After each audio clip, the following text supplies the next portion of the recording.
Hey guys, welcome back to a brand new vlog. It is Dolgobita Mandir, so let's go. Even on Kalay, a town go, Aruja Korot, and Rasta Dolopan video. Rasta the Hayam to follow.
So first of all, আমি দীৰ্ঘেশ্বৰী মন্দিৰত then আমি যাম দৌল গোবিন্দ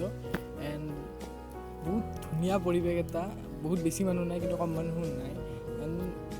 মই মানে ছাইডত যিখিনি মানে sound আহি আছে মই একবাৰ বাছ কাণৰ ওচৰত নিম মোবাইলটো বা হেডফোনত ফুল চাউণ্ড কৰি পিনে একবাৰ মই শুনিব দিম পাহৰতে শুনি চাওঁ পাহৰতে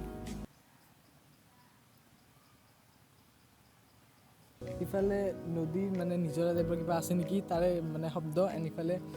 মানে বেলেগ চৰাই চিৰিকটিৰ শব্দ আহি আছে ইমান বঢ়িয়া লগা হৈ আছে তো ইয়াতে আৰু একবাৰ আহিছিলোঁ বহুত সৰু থাকোঁতে এণ্ড ইয়াৰে স্পেচিয়েল বস্তুটো যিটো ইয়াৰে স্পেচিয়েল বুলি নহয় বহুততে পায় এণ্ড ইয়াৰ পৰা মই একচুৱেলি দেখাব নোৱাৰোঁ মই ভালকৈ দেখাম এণ্ড বহুত ধুনীয়া লগা মানে গুটি হয় ৰঙা দেখাই ইয়াৰ পিছত চবফালে পৰি থাকে অলপ কমলা টাইপৰো আছে যিয়ে হওক তো বহুত দিনৰ পৰা ভিডিঅ' দিয়া নাছিলোঁ ৰেগুলাৰ নাছিলোঁ কাৰণ এক্সাম চলি আছিল প্লাছ ইমান মানে মুডে নাছিল ভিডিঅ' বনাবৰ কাৰণে এণ্ড ছেকেণ্ড চেনেলটোত মই এতিয়ালৈকে ভিডিঅ' দিয়া নাই ৰেডি হৈ আছে ফাৰ্ষ্ট ভিডিঅ'টো ছেকেণ্ড ভিডিঅ'টো শ্বুট কৰা হৈছে এডিট কৰা নাই তো মই মানে ফিউচাৰটো অলপমান ছিকিউৰ কৰি থৈ যাম কাৰণ মানে ছিকিউৰ কৰি ভিডিঅ'বোৰ দিম কাৰণ এটা ভিডিঅ' দিয়াৰ পিছত আৰু মই দি থাকিম ভিডিঅ' ধীৰে ধীৰে এনেকুৱা নহয় যে ৰখি যাম মানে যাতে আউট অফ কণ্টেণ্ট হৈ নাযাওঁ সেনেকৈ অলপমান প্লেনিং কৰি পিনে মই ভিডিঅ' দিম তো এতিয়া ইয়াতে অলপমান অফ কেমেৰাত চাওঁ গোটেইখন আপোনালোকতো দেখাইছোঁৱেই অলৰেডি তো এতিয়া মই চিধা দৌল গোবিন্দ মন্দিৰত লগ পাম তো ইয়াত অলপমান টাইম হ'ল এণ্ড সঁচাকৈ বহুত ধুনীয়া স্পেচিয়েলি ইয়াৰে গাৰ্ডেনখন ইমান গ্ৰীণ গাৰ্ডেন এণ্ড বহুত ধুনীয়া হয় মই গোটেইখিনিৰে শ্বৰ্ট দেখাম আপোনালোকক তো চাই লওক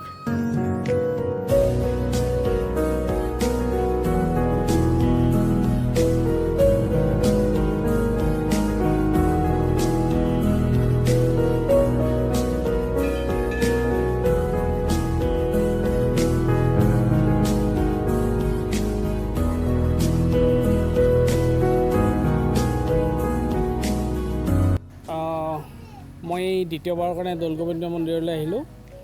দৌল গোবিন্দ মন্দিৰটো সঁচাকৈ ভাল লগা খুব চাফ চিকুণ ইয়াৰ পৰিষ্কাৰ পৰিচ্ছন্নতাটো কি কাৰণে মানুহে আহি ভাল পায় ইয়াত পৰিচালনা কমিটিয়ে খুব যত্ন কৰি এইখিনি ঠিক ঠাক কৰি ৰাখিছে ভাল লাগিছে এইখিনি মই তেখেতসকলক অনুৰোধ কৰিছোঁ ভৱিষ্যতেও যেনেকৈ চাফ চিকুণকৈ ৰাখে সুন্দৰকৈ ৰাখে যাতে মানুহে ইয়াত আহি ভাল পায় এয়া মোৰ মিছেছ সেইজনী মোৰ ছোৱালী আৰু কেমেৰাৰ পিছফালে মোৰ ল'ৰা আছে ল'ৰাৰ ফটোটো আপোনাক দেখা পাবই আমি গোটেই এটা পৰিয়াল আকৌ আহিম ইয়ালৈ ভাল লাগিছে ধন্যবাদ দৌলগোবিন্দ মূৰ্তিটো কেতিয়া স্থাপন হৈছিল কোনেও নাজানে কিন্তু মূৰ্তিটো অহাৰ 300 বছৰ হ'ল এই যিটো মূৰ্তি আছে এই মূৰ্তিটো জংঘলৰ মাজত পাইছিল এখন ৰঙিয়াৰ ওচৰৰ এখন সুন্দেশজাৰ বুলি এখন জংঘলৰ মাজত এই মূৰ্তিটো 4 ফুট তলত পৰি আছিলে এই মূৰ্তিটো মই এজন ব্ৰাহ্মণ মানুহৰ সপোনত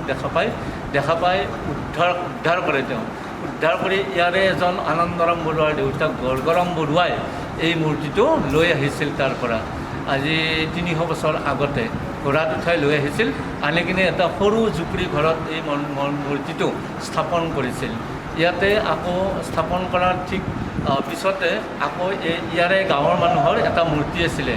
এই দুইটা মূৰ্তি হৈ গ'ল দুইটা মূৰ্তি হৈ গ'লে সেই সময়ত ফাকুৱাৰ সময় আহি গ'ল এই ফাকুৱাত এতিয়া কোনটো মূৰ্তি ৰাখিব কোনটো নাৰাখিব স্থাপনাত তাৰমানে দৌলত কোনটো মূৰ্তি ৰাখিব কোনটো নাৰাখিব এইটো তাৰমানে এটা ৰাইজে সেৱা কৰি কৈ গ'ল বোলে যোনে অলপমান আগবাঢ়ি থাকিব এই মূৰ্তিটো ৰাখিব আৰু যিটো আগ নাবাঢ়ে তেওঁ নাৰাখে ঠিক তেনেকৈ আগৰ মূৰ্তিটো তলত পৰি হাতখন ভাঙি থাকিল আৰু দ্বিতীয়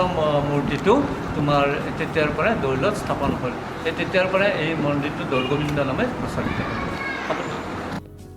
বাছ গাইজ এই ভিডিঅ'টোৰ কাৰণে এইখিনি আছিল যদি আপোনালোকে ইচ্ছা কৰে তেতিয়াহ'লে যাব সেই দুটা মন্দিৰ বহুত ধুনীয়া মন্দিৰ হয় ডেটছ ইট আজি কাৰণে এইখিনি আছিল যদি আপোনালোকৰ ভিডিঅ'টো ভাল লাগিছে লাইক কৰিব শ্বেয়াৰ কৰিব ছাবস্ক্ৰাইব কৰিব এণ্ড বেল আইকনটো টিপি দিব